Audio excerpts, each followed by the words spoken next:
사도신경 하심으로 2021년도 5월 5일 수요일 온라인 아침 기도회 하나님께 올려드리겠습니다. 전능하사 천지를 만드신 하나님 아버지를 내가 믿사오며 그 외아들 우리 주 예수 그리스도를 믿사오니 이는 성령으로 잉태하사 동정녀 마리아에게 나시고 본디오 빌라도에게 고난을 받으사 십자가에 못 박혀 죽으시고 장사한 지 사흘 만에 죽은 자 가운데서 다시 살아나시며 하늘에 오르사 전능하신 하나님 우편에 앉아 계시다가 저리로서 산자와 죽은 자를 심판하러 오시리라. 성령을 믿사오며 거룩한 공회와 성도가 서로 교통하는 것과 죄를 사하여 주시는 것과 몸이 다시 사는 것과 영원히 사는 것을 믿사옵나이다. 아멘. 찬송가 516장 찬송하시겠습니다.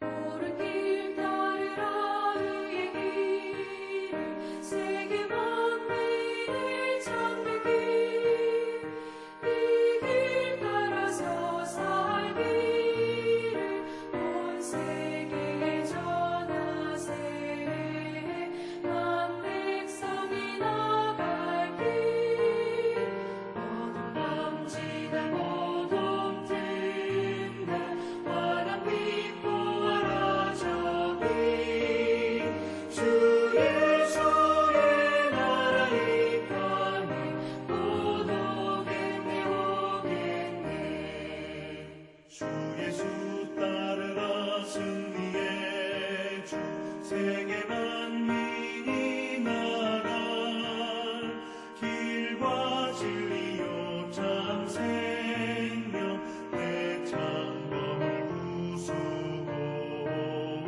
다 따르라 화평왕 어둠 밤지나 모둠 든다 환한 빛 보아라 저기 주 예수의 나라 이까니 곧 오겠네 오겠네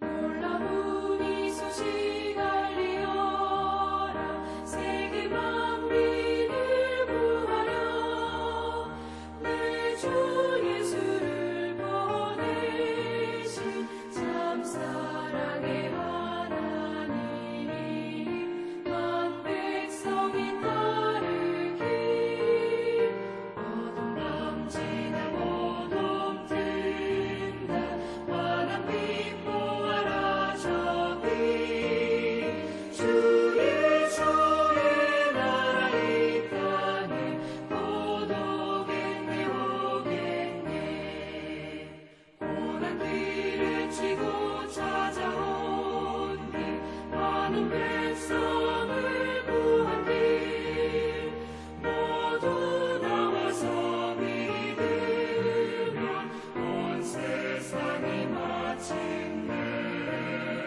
이 진리의 삶했네 어둠 밤지나 모둠 든다 환한 빛 보아라 저기 주 예수의 나라 이까니 곧 오겠네 오겠네 하나님 아버지 감사합니다. 오늘도 새날을 저희들에게 허락하시고 또한 생명을 저희들에게 또 허락해 주셔서 주님과 함께 동행하는 복된 하루가 될 수 있도록 은총 내려주심을 감사합니다. 하나님 오늘도 말씀을 통해서 주님께서 어떤 길로 우리를 인도하실지 하나님 오늘도 깨닫길 원합니다.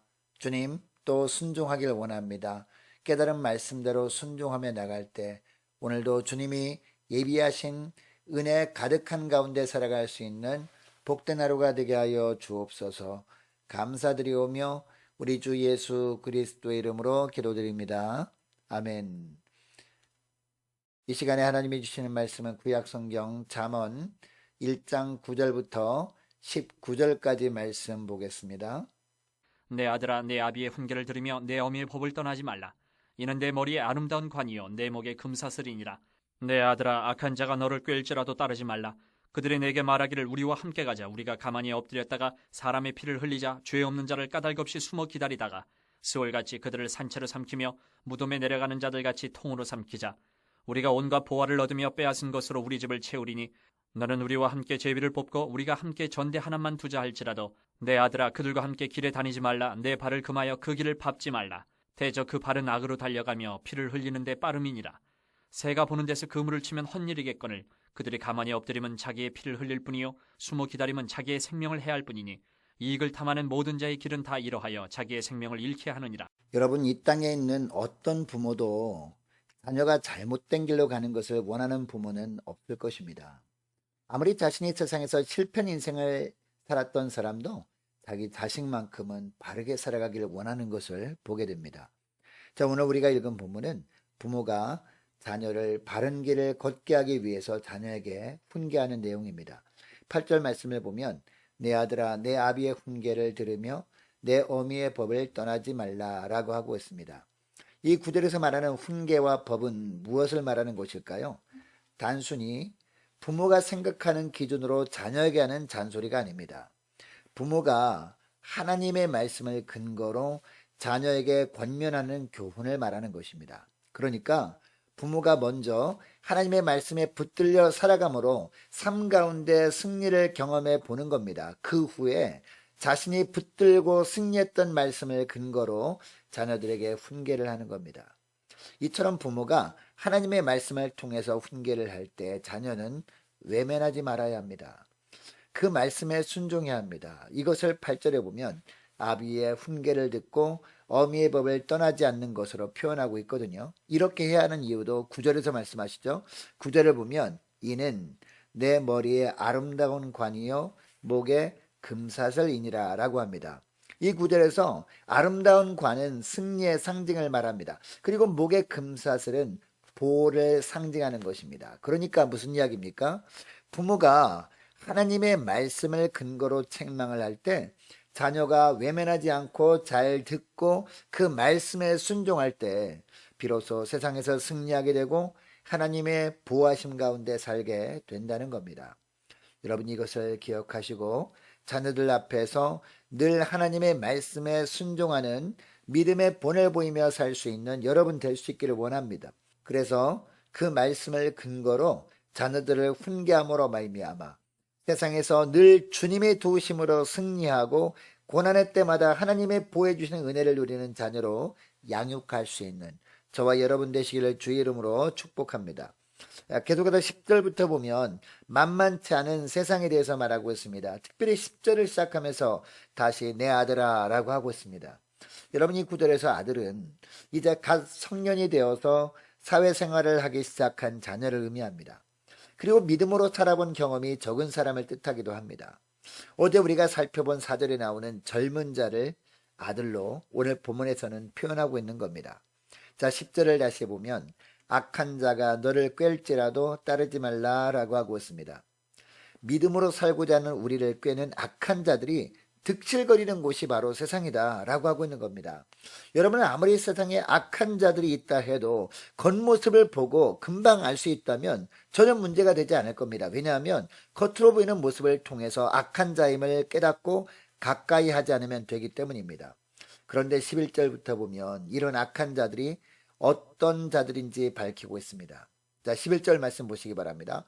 그들이 내게 말하기를 우리와 함께 가자 라고 할 것이라 라고 합니다. 무슨 이야기냐? 악한 자들이 처음에는 부드러운 모습으로 다가온다는 겁니다. 처음에는 천사의 모습을 하고 도와줄 것처럼 접근한다는 겁니다. 그런데 그 후에는 어떻게 할 것이라고 하는지 11절 하반절부터 보면 말씀합니다. 자, 11절 하반절 말씀 보시기 바랍니다. 우리가 가만히 엎드렸다가 사람의 피를 흘리자라고 합니다. 죄를 범하는 일에 참여시킨다는 겁니다. 그리고 점점 더 악한 죄에 빠지게 해버린다는 거죠. 이것을 11절 마지막 부분부터 12절을 보면 말씀하고 있는데요. 죄 없는 자를 까닭없이 숨어 기다리다가 스올같이 그들을 산채로 삼키며 무덤에 내려가는 자를 같이 통으로 삼키자라고 합니다. 점점 더 심각한 죄의 수렁으로 끌고 가려고 한다는 겁니다. 누가요? 이 악한 자들이. 더 나아가서 13절에 보면 자기 탐욕을 채우기 위해서 다른 사람의 것을 약탈하는 일에도 동참시키려고 합니다.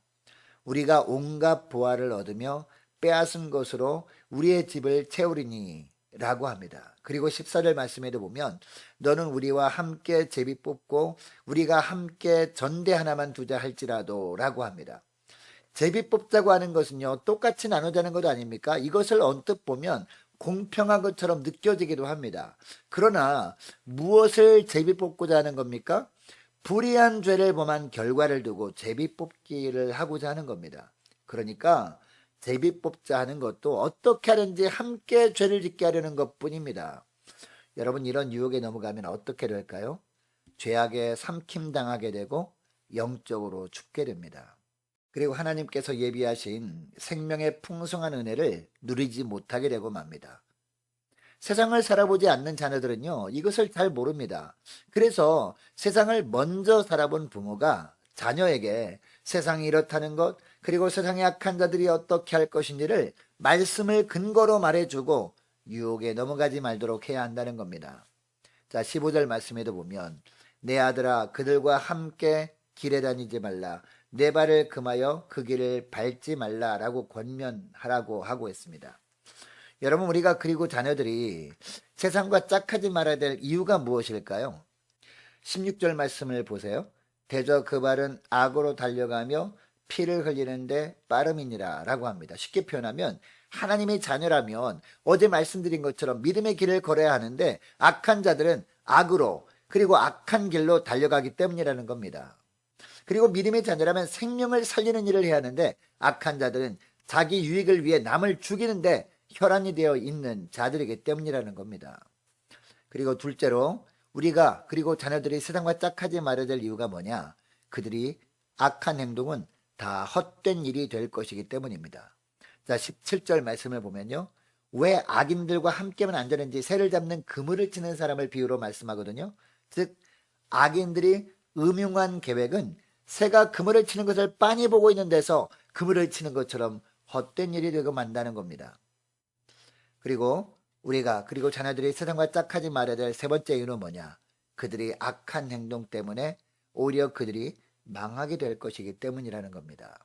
자, 18절에 보면 악한 자들이 죄 없는 사람의 피를 흘리려고 가만히 엎드리지만 결국 어떻게 될 뿐이라고 하고 있습니까? 자기 피를 흘리게 될 뿐이다 라고 합니다. 죄 없는 사람을 산채로 삼키기 위해서 숨어 기다리는 일도 결국 이 일을 통해서 자기의 생명을 해할 뿐이 될 것이라 라고 합니다. 마지막으로 19절 말씀을 보면 자기 이익을 탐하는 모든 자는 자기의 생명을 잃게 될 뿐이라고 하고 있습니다. 여러분, 요한복음 10장 10절 말씀에 보면 도둑이 오는 것은 도둑질하고 죽이고 멸망시키려는 것뿐이요 내가 온 것은 양으로 생명을 얻게 하고 더 풍성히 얻게 하려는 것이라 라는 말씀이 나옵니다. 예수님께서 이 땅에 오신 목적이 우리 죄를 사하시고 구원해 주실 뿐 아니라 우리가 이 땅에 사는 동안에도 하나님 나라의 풍성한 삶을 누리게 하기 위함이라는 겁니다. 여러분, 하나님 나라의 풍성한 삶이란 어떤 삶을 말할까요?